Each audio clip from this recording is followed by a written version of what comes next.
शेतात काम करताना ट्रॅक्टरखाली दबून 32 वर्षीय वाहन चालकाचा मृत्यू झाल्याची घटना सळकर्जुनी तालुक्याच्या तिळका गावात घडली असून मृतकामध्ये महावीर मोहुर्ले यांचा समावेश आहे।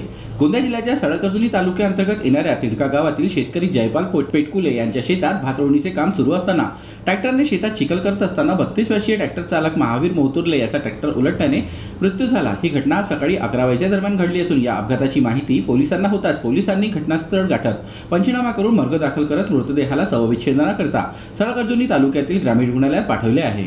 घटना म्हणजे अशी घडली की मी शेताजवळ होतो, शेताला शेत लागून आहे, ट्रॅक्टर चालू होतं, ट्रॅक्टर फसल्यानंतर हा महावीर मोहुर्ले शेताकडे जात होता। आपल्या शेतामध्ये जात असताना जयपाल पेटकुले इथं ट्रॅक्टर चालू होतं, चालू असताना या ट्रॅक्टर फसला तर महावीर मोहुर्ले तो गेला का मी काढून देतो म्हणला याने।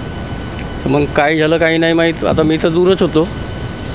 मग ट्रॅक्टर पलटल्याच्या नंतर तो ट्रॅक्टर पलटला ना, तो ट्रॅक्टरच्या खालीच दबून राहिला, त्या जागेची मृत्यू झाला। आधी जे पूर्वीच्या काळामध्ये जे काही लोक जे शेती करत होते ते बैलाच्या माध्यमातून जे शेती करत होते त्यावेळेस कसं आहे, काम जरी का लवकर आटपत नव्हते, धीरे धीरे काम आटपत होते, परंतु त्याच्यानं कोणत्याच पद्धतीच्या मृत्यू घटना या आढळून येत नव्हत्या। आणि आज असं आहे की जिल्हा प्रशासनानं जे यंत्रणेच्या साहाय्याने जे शेती करण्यासाठी जे ट्रॅक्टरच्या माध्यमातून जे शेती करण्यात येत आहेत, या यंत्रणेच्या साहाय्यानं या शेतीकरिता चांगली गोष्ट आहे। जे 10 घंट्यानं होणारे कामं जे 2 घंट्यात होतात, परंतु आज एका शेतकऱ्यांचं स्वतःचेच ट्रॅक्टर असलेलं आहे, त्यांच्या त्या शेतामध्ये म्हणजे भात पेरणीकरता चिखल करत असताना त्यांचं मृत्यू घटनास्थळी पावलं। सध्या गोंदिया जिल्ह्यामध्ये सर्वत्र भात पेरणीचे काम सुरू आहे, अशातच ट्रॅक्टरच्या साहाय्याने चिखल करण्याचे काम देखील सुरू आहे।